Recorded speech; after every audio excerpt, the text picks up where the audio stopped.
नमस्कार ओडिशा आज 26 जुलाई 2025 शनिवार आपण माने सुनुचंती एसपी ओडिया न्यूज भिडियोटी को शेष जाय देखंतु जहा फଳରେ कि मात्र किछि समय मध्यरे आज दिनर समस्त खबर जानि परिबे ओ चैनल ले नुवा थिले चैनल टी को सब्सक्राइब करि दियंतु ओ आपण माने केउ जिल्ला रे देखुचंती कमेंट माध्यम रे जणांतु आसंतु सुनिबा आजिरो मुख्य खबर गुडिक। आज प्रथम खबर उत्तर पश्चिम बंगोपसागर रे सृष्टि हेला अवपात उत्तर पश्चिम बंगोपसागर पार्श्ववर्ती पश्चिम बंग एवं बांग्लादेश उपकूल रे गतकाली सकाळ 5:30 समय रे सृष्टि होईछि अवपात। पश्चिम उत्तर पश्चिम दिगरे गति करिबा सह आगामी 24 घंटा मध्यरे पश्चिम बंग उपकूल मुहां हेबा संभावना रहिछि। एहार प्रभाव रे राज्यर अत्यंत प्रबल वर्षा हेबार संभावना रहिछि। आसंता 24 घंटा पई जारी हेला रेड अलर्ट। अत्यंत प्रबल वर्षा नै केन्दुझर मयूरभंज जिले में रेड अलर्ट जारी करा जायछि। खाली वर्षा नुहे वर्षा सह बिजुली घड़घड़ी सह पवनर बेग रहिबो 40 रु 50 किलोमीटर जेउथिपई सतर्क सूचना जारी करिछि आंचलिक पाणीपाग विभाग। सेहिपरि सुंदरगढ़ झारसुगुड़ा संबलपुर देवगढ़ अनुगुल ढेंकानाल जाजपुर केन्द्रापड़ा बालेश्वर भद्रक जिले में प्रबल रु अति प्रबल वर्षा हेबार संभावना थिबारु जारी होईछि ऑरेंज अलर्ट। बाकी 18 जिला को प्रबल वर्षा नै हळदिया चेतावनी जारी करा जायछि।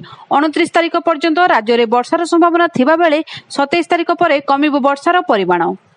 परवर्ती खबर ओडिया भाषा रे पाठ पढ़िबे युक्त 2 विज्ञान छात्र छात्री। ओडिया भाषा रे पाठ पढ़िबे युक्त 2 विज्ञान छात्र छात्री एथिपई स्वतंत्र भाबे बही प्रस्तुत करा जायछि। रमादेवी महिला विश्वविद्यालय ठारे गुरुवार युक्त 2 नवागत विद्यार्थीଙ୍କ प्रवेश और स्वागत समारोह रे एही बहिर लोकार्पण सह बंटनर शुभारंभ करिसेंती विद्यालय और गणशिक्षा मंत्री नित्यानंद गंड। एही अवसर रे मंत्री कहिले पिला माने श्रृंखला को गुरुत्व देबा सहित विकसित ओडिशा गठन पई एबेठारु दृढ़ संकल्प नियंतु। आगामी 50 वर्ष पई ओडिशार विकास को दृष्टि रे रखी राज्य सरकार ओडिया माध्यम रे पाठपढ़ा उपरे गुरुत्व देउछंती। तेणु ओडिया माध्यम रे पढुथिबा 91 भाग पिलांकु ओडिशार प्राकृतिक संपद और मानव संबलर सदुपयोग पई शिक्षा व्यवस्थार व्यापक परिवर्तन अणाजिबो। परवर्ती खबर बापा मां को सेवा पाई 30 दिन छुट्टी नहीं पारिबे कर्मचारी। केंद्र कार्मिक राष्ट्र मंत्री जितेंद्र सिंह गुरुवार राज्यसभा रे कहिसेंती जे केंद्र सरकार कर्मचारी माने वृद्ध पितामाता जत्न समेत व्यक्तिगत कारणरू 30 दिन पर्यंत छुट्टी पाई परिबे। सेवा नियम अनुसार सरकारी कर्मचारी माने 30 दिनर छुट्टी पाइबाकू हकदार, जाहाको वृद्ध पितामाता जत्न भली व्यक्तिगत कारणरू व्यवहार करा जाई पारिबो। एक लिखित प्रश्नर उत्तर रे केंद्र मंत्री कहिसेंती जे प्रचलित सेवा नियम अनुसार सरकारी कर्मचारी माने वृद्ध पितामाता जत्न समेत जेकोसी व्यक्तिगत कारणरू प्रतिवर्ष 30 दिन पर्यंत छुट्टी पाई परिबे। परवर्ती खबर जॉब कार्ड धारी करिबे e KYC. Fake job card धरिबाकू आरंभ होईछि ई केवाईसी। जॉब कार्ड धारी करिबे ई केवाईसी। 3 मास भितरे जॉब कार्ड ई केवाईसी न कले कटिबो जॉब कार्ड। ए नै सूचना दैछंती पंचायती राज और पानीय जल जोगाण विभाग मंत्री रवि नारायण नायक। मंत्री आहुरी कहिसंती सरकार बाहर करिसंती फेक जॉब कार्ड। एहार अधिकारी किए थिले, अर्थ किए आत्मसात करुथिला, विगत दिन रे जे शासन करुथिले से तार उत्तर देबे। सरकार वर्ष भितरे 2 लाख नुआ जॉब कार्ड देइछंती। परवर्ती खबर श्रमिकों मुहरे हस फुटाइले मोहन सरकार। बुणाकार श्रमिकों भत्ता बढ़ाइले राज्य सरकार। पुरुष बुणाकार श्रमिकों भत्ता 6000 को वृद्धि होइतिबा बेले महिला बुणाकार श्रमिकों भत्ता 7000 को वृद्धि होइछि। परवर्ती खबर शास्त्र और शस्त्र उभय जरूरी। Chief of defence staff general Anil Chauhan कहिसंती जे ऑपरेशन सिंदूर एबे भी चलीछि एवं सेना को सबुबले सर्वाधिक सतर्क स्थिति रे रहिबाकू पड़िबो। से कहिसंती जे युद्ध पई शस्त्र एवं शास्त्र उभय आवश्यक। से कहिसंती जे आजिर युद्ध पारंपरिक एवं आधुनिक पद्धतिर मिश्रण, जेउथिरे काइनेटिक और नॉन काइनेटिक रणनीति उभय अंतर्भुक्त। एहा प्रथम, द्वितीय एवं तृतीय पीढ़ीर युद्ध कौशलर समन्वय। से कहिसंती जे आधुनिक युगर युद्ध पई आमको अलग प्रकार सैनिक आवश्यक, जो माने एआई साइबर युद्ध कौशल पारंगम थिबे। सेहिपरि इन्फो वारियर्स बा सूचना सैनिक नैरेटिव वार किंबा दुष्प्रचार विरोध रे लड़ाई करिवे। एहा ही आधुनिक युद्धर नुआ परिभाषा और आगामी कालीर युद्ध बहुत अलग हेबो। परवर्ती खबर बलंगा नाबालिका एम्स दिल्ली रे बयान रेकर्ड। पुरी जिला बलंगा नाबालिका पोड़ी घटनार क्राइमब्रांच को अनेक तथ्य हासिल होईछि। बलंगा पुलिस और क्राइमब्रांच टीम क्राइम स्पॉट रूपामुदी और अलंकार दुकानी माध्यम अनेक तथ्य बाहर करिसेंति। क्राइमब्रांच टीम एम्स दिल्ली रे नाबालिका बयान रेकर्ड करिसेंति। संपूर्ण वीडियो माध्यम बयान रेकर्ड करा जायछि। बयान रेकर्ड समय रे एम्स दिल्ली रो जणे डाक्टर, सही अंचल जणे मजिस्ट्रेट, बलंगा थानार महिला एएसआई, क्राइमब्रांच जणे अधिकारी समेत पीड़िता परिवार जणे सदस्य उपस्थित थिले। बलंगा पुलिस और क्राइमब्रांच तदंत प्रक्रिया चूड़ांत पर्याय रे पहुंचीथिबा अनुमान करा जाउछि। तदंतर संपूर्ण तथ्य उपरिस्थ अधिकारी को मध्य दिया जायछि। बलंगा पुलिस और क्राइमब्रांच टीम आज दिल्ली रु फेरिबे। बलंगा पीड़िता अस्त्रोपचार सरिछि। पीड़िता गभीर भावे पोड़िथिबा अंशरे अस्त्रोपचार करा जायथिबा नै एम्स दिल्ली पक्षरु गणमाध्यम को सूचना दिया जायछि। एम्स पक्षरु जारी होइथिबा स्वास्थ्य बुलेटिन पूर्वरु एहा कुहा जायछि जे पीड़िता अवस्था एबे मध्य गुरुतर अछि। तांकर उत्तम चिकित्सा पई स्वतंत्र डाक्तरी टीम स्थिति अनुधान करूछंती। परवर्ती खबर, राज्य में 6टी टेक्सटाइल पार्कर उद्घाटन कले मुख्यमंत्री। ओडिशा हेब टेक्सटाइल हब। लोके ओडिशा रे रही काम करिवे। तमिलनाडु, मुंबई, गुजरात जीवेनी ओडिशा लोके। गतकाली 7,808 कोटी टंकार 33टी एमओयू स्वाक्षरित होइतिबा बेले 53,000 नियुक्ति सुजोग सृष्टि हेब। आगको टेक्सटाइल क्षेत्र में आहुरी 5 लाख नियुक्ति सुजोग सृष्टि हेब। आहुरी 5टी टेक्सटाइल पार्क खोला जिवो। ओडिशा रे अधिक निवेश करबा सह सहयोगी होई काम करबाकू आह्वान करिसेंती मुख्यमंत्री मोहन चरण माझी। राज्य में 6टी टेक्सटाइल पार्कर उद्घाटन करिसेंती मुख्यमंत्री। बलांगीर, जगतसिंहपुर, केन्दुझर, संबलपुर, कटक और गंजाम जिले में हेब टेक्सटाइल पार्क, जेउथिरे 25,000 नियुक्ति सुजोग सृष्टि हेब। परवर्ती खबर, 2016 रु आरंभ होइतिबा पानीय जल प्रकल्प 2025 रे सरिबो। पानीय जल जोगाण विभागर हिसाब दैछंती मंत्री रवि नारायण नायक। से कहिसंती पानीय जल जोगाणर विलंब हेले अधिकारीक दरमा बंद हेबो। ए दिगरे निर्देश जारी करा जायछि बोली पंचायत राज मंत्री रवि नारायण नायक कहिसंती। ए नै विभाग पक्षरु 7 दिनर 2 थर मॉनिटरिंग करा जिवो। पानीय जल व्यवस्था आज मध्य सरकारक पई चैलेंज रहिछि। 2007 मेगा प्रकल्प द्वारा पानी देबा पई निष्पत्ति होइथिला। 18टी प्रकल्पर सबु घर को घर जल व्यवस्था होइछि।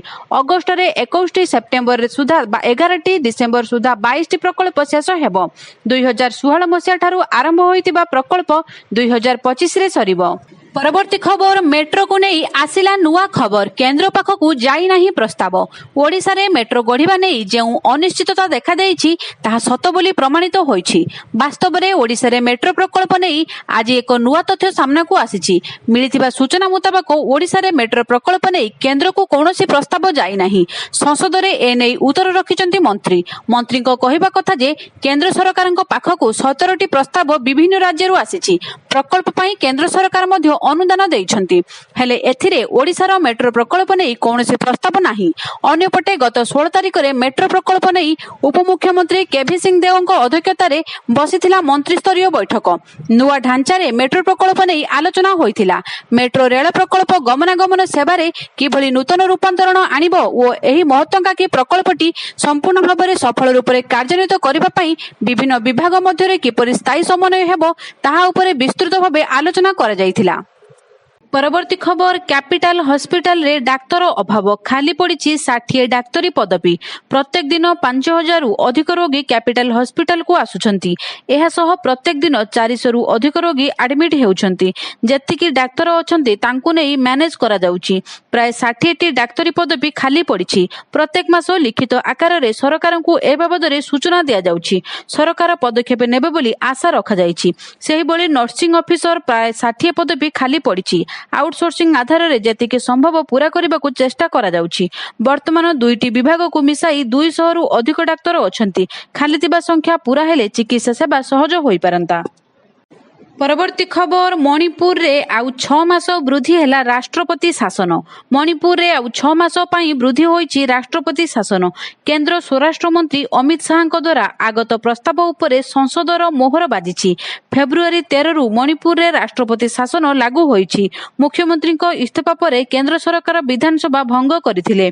देशर गोटे राज्यर राष्ट्रपति शासन पई संसदर अनुमति जरूरी। प्रति 6 मास रे केंद्र सरकार संसदर अनुमति नेबा निहाती जरूरी अटे।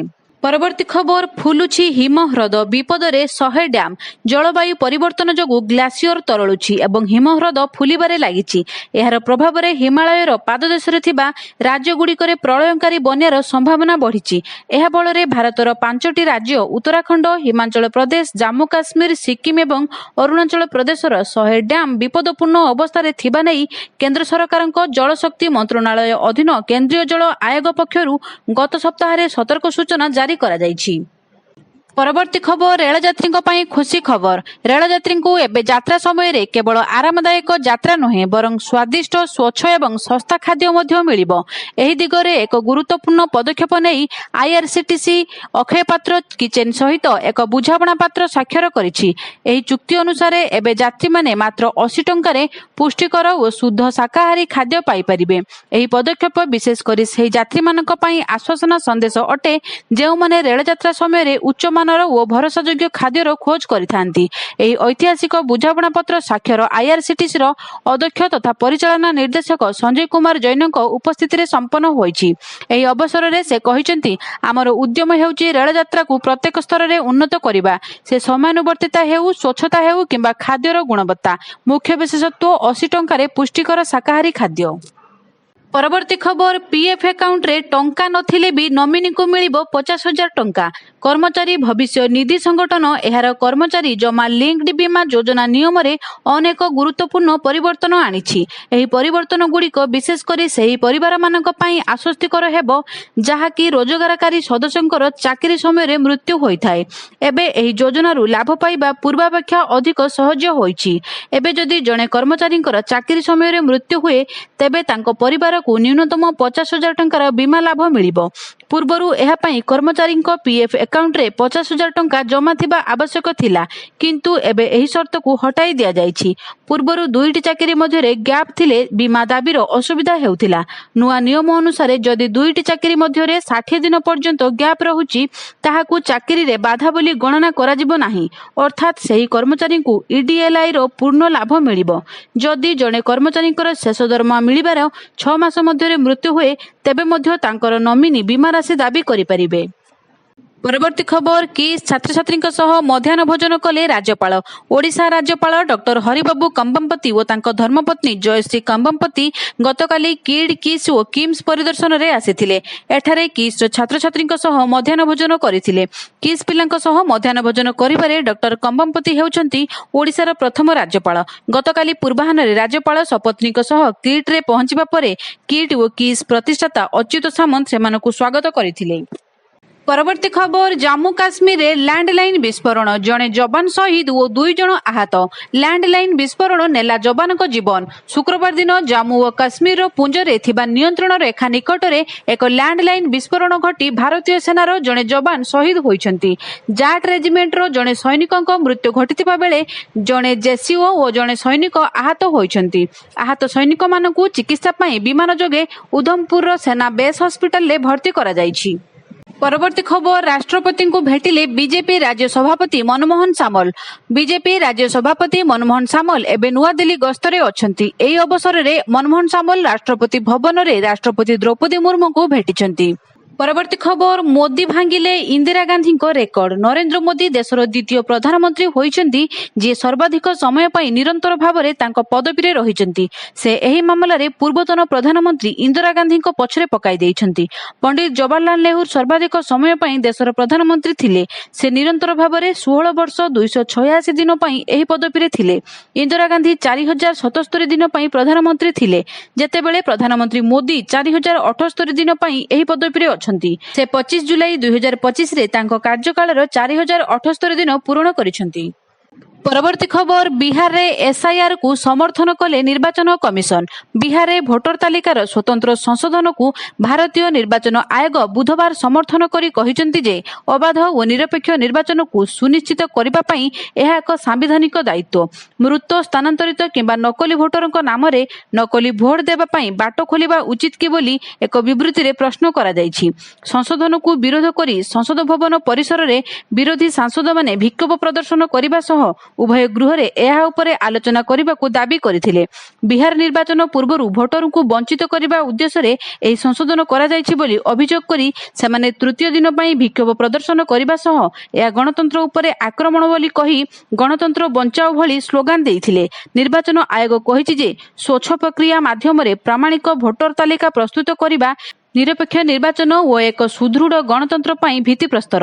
ଏଥିରେ ନାଗରିକମାନଙ୍କୁ ରାଜନୈତିକ ସମ୍ପୃକ୍ତିଠାରୁ ଦୂରକୁ ଯାଇ ସଠିକ୍ ଭୋଟର ତାଲିକାରେ ଗୁରୁତ୍ୱ ଉପରେ ବିଚାର କରିବାକୁ ଅନୁରୋଧ କରାଯାଇଛି। ପରବର୍ତ୍ତୀ ଖବର, ନିର୍ବାଚନ କମିଶନ ନେଲେ ବଡ଼ ଆକ୍ସନ, ନିଯୁକ୍ତି କଲେ ରିଟର୍ଣ୍ଣିଂ ଅଫିସର ଏବଂ ସହାୟକ ଅଧିକାରୀ। ଦେଶର ଉପରାଷ୍ଟ୍ରପତି ପଦ ପାଇଁ ଆଗାମୀ ନିର୍ବାଚନ ପାଇଁ ପ୍ରସ୍ତୁତି ଜୋରଦାର ହୋଇଛି। ନିର୍ବାଚନ କମିଶନ ଏକ ପ୍ରମୁଖ ପ୍ରଶାସନିକ ଘୋଷଣା କରିଛନ୍ତି ଏବଂ ନିର୍ବାଚନ ପରିଚାଳନା ପାଇଁ ଜଣେ ରିଟର୍ଣ୍ଣିଂ ଅଫିସର ଏବଂ 2 ଜଣ ସହାୟକ ରିଟର୍ଣ୍ଣିଂ ଅଫିସରକୁ ନିଯୁକ୍ତି କରିଛନ୍ତି। ଏହି ନିଯୁକ୍ତି ସମ୍ବିଧାନର ଧାରା 324 ଏବଂ ରାଷ୍ଟ୍ରପତି ଉପରାଷ୍ଟ୍ରପତି ନିର୍ବାଚନ ଆଇନ 1952 ଅନୁଯାୟୀ କରାଯାଇଛି। ପରମ୍ପରା ଅନୁଯାୟୀ ନିର୍ବାଚନ କମିଶନ ଏଥର ରାଜ୍ୟସଭାର ମହାସଚିବଙ୍କୁ ରିଟର୍ଣ୍ଣିଂ ଅଫିସର ଭାବରେ ନିଯୁକ୍ତି କରିଛନ୍ତି। ଗତ ଥର ଏହି ଦାୟିତ୍ୱ ଲୋକସଭା ସଚିବ ମହାସଚିବଙ୍କ ଉପରେ ନ୍ୟସ୍ତ କରାଯାଇଥିଲା। ଆଇନ ଏବଂ ନ୍ୟାୟ ମନ୍ତ୍ରଣାଳୟ ସହିତ ପରାମର୍ଶ ଏବଂ ରାଜ୍ୟସଭାର ଉପାଧ୍ୟକ୍ଷଙ୍କ ସମ୍ମତି ପରେ କମିଶନ ଏହି ନିଷ୍ପତ୍ତି ନେଇଛନ୍ତି। ଆଜିର ଖବର ଶେଷ ହୋଇଛି। ଆଗାମୀ ନୂଆ ଖବରର ଅପଡେଟ୍ ଜାଣିବା ପାଇଁ ଚ୍ୟାନେଲଟିକୁ ସବସ୍କ୍ରାଇବ୍ କରନ୍ତୁ। ଧନ୍ୟବାଦ।